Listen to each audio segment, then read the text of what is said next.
ಓಂ ಶ್ರೀ ಗುರುಭ್ಯೋ ನಮಃ. ಹರಿ ಓಂ. ಒಮ್ಮೆ ಒಬ್ಬ ಶಿಷ್ಯ ಶ್ರೀಮಾತೆಯವರನ್ನು, ಅಮ್ಮ, ಎಲ್ಲ ಮನುಷ್ಯರು ಆಸೆಗಳಿಂದ ಪಾರಾಗಬಲ್ಲರೇ ಎಂದು ಪ್ರಶ್ನಿಸಿದ. ಶ್ರೀಮಾತೆಯವರು, ಅದು ಹೇಗೆ ಸಾಧ್ಯ ಮಗು? ಹಾಗಾದರೆ ಸೃಷ್ಟಿ ನಿಂತೇ ಹೋಗಿಬಿಡುತ್ತದೆ. ಎಲ್ಲರೂ ಆಸೆಗಳಿಂದ ಪಾರಾಗದೇ ಇರುವುದರಿಂದಲೇ ಪ್ರಪಂಚ ನಡೆದುಕೊಂಡು ಹೋಗುತ್ತಿದೆ. ಆಸೆಗಳಿಂದ ಕೂಡಿದ ಜನ ಮತ್ತೆ ಮತ್ತೆ ಹುಟ್ಟುತ್ತಲೇ ಇರುತ್ತಾರೆ ಎಂದು ಉತ್ತರಿಸಿದರು. ಇನ್ನೊಂದು ಕಡೆ ಶ್ರೀಮಾತೆಯವರು ಈ ವಿಷಯವಾಗಿ ಹೇಳುತ್ತಾರೆ, ಮನುಷ್ಯನಲ್ಲಿ ಆಸೆಗಳಿರುವವರೆಗೆ ಪುನರ್ಜನ್ಮಕ್ಕೆ ಕೊನೆಯೇ ಇಲ್ಲ. ಈ ಆಸೆಯೇ ಅವನನ್ನು ಒಂದಾದ ಮೇಲೊಂದು ಜನ್ಮವೆತ್ತುವಂತೆ ಮಾಡುತ್ತದೆ. ಒಂದು ಚೂರು ಕಲ್ಲು ಸಕ್ಕರೆ ತಿನ್ನುವ ಆಸೆ ಉಳಿದುಕೊಂಡಿದ್ದರೂ ಮನುಷ್ಯ ಮತ್ತೆ ಹುಟ್ಟಬೇಕಾಗುತ್ತದೆ. ಆಸೆ ಇರುವವರೆಗೆ ಪುನರ್ಜನ್ಮ ತಪ್ಪಿದ್ದಲ್ಲ.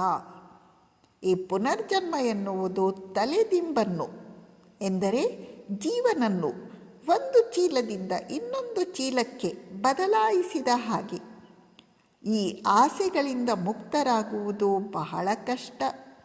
ಸಾವಿರಾರು ಜನರಲ್ಲಿ ಎಲ್ಲೋ ಒಬ್ಬಿಬ್ಬರು ಮಾತ್ರ ಎಲ್ಲ ಆಸೆಗಳಿಂದ ಮುಕ್ತರಾಗುತ್ತಾರೆ ಅಷ್ಟೇ.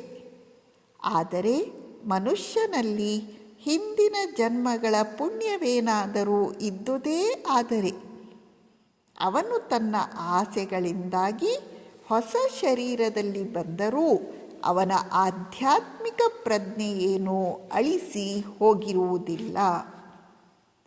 ಆದರೆ ಮಗು, ಯಾರು ಭಗವಂತನಿಗಾಗಿ ಜನಿಸಿರುತ್ತಾರೋ ಅವರ ಆಸೆಗಳೆಲ್ಲ ಮುಕ್ತಾಯವಾಗಿರುತ್ತವೆ.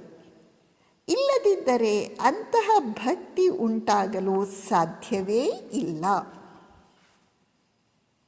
ಇಲ್ಲಿ ಶ್ರೀಮಾತೆಯವರು 3 ವಿಷಯಗಳನ್ನು ಹೇಳುತ್ತಿದ್ದಾರೆ.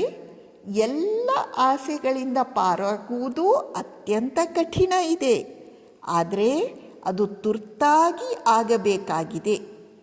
ಎರಡನೆಯದು, ಎಲ್ಲ ಆಸೆಗಳಿಂದ ಪಾರಾಗುವವರೆಗೆ ನಾವು ಮತ್ತೆ ಮತ್ತೆ ಹುಟ್ಟಿ ಸತ್ತು ಈ ಜನ್ಮ ಮರಣ ಚಕ್ರದಲ್ಲಿ ಸಿಕ್ಕಿ ಬೀಳುತ್ತಲೇ ಇರುತ್ತೇವೆ.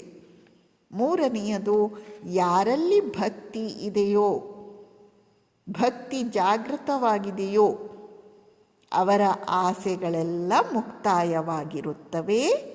ಅವರೇ ಈ ಭೂಮಿಯ ಮೇಲೆ ಸುಖಿಗಳು, ಧನ್ಯರು, ಕೃತಕೃತ್ಯರು. ನಮಸ್ಕಾರ.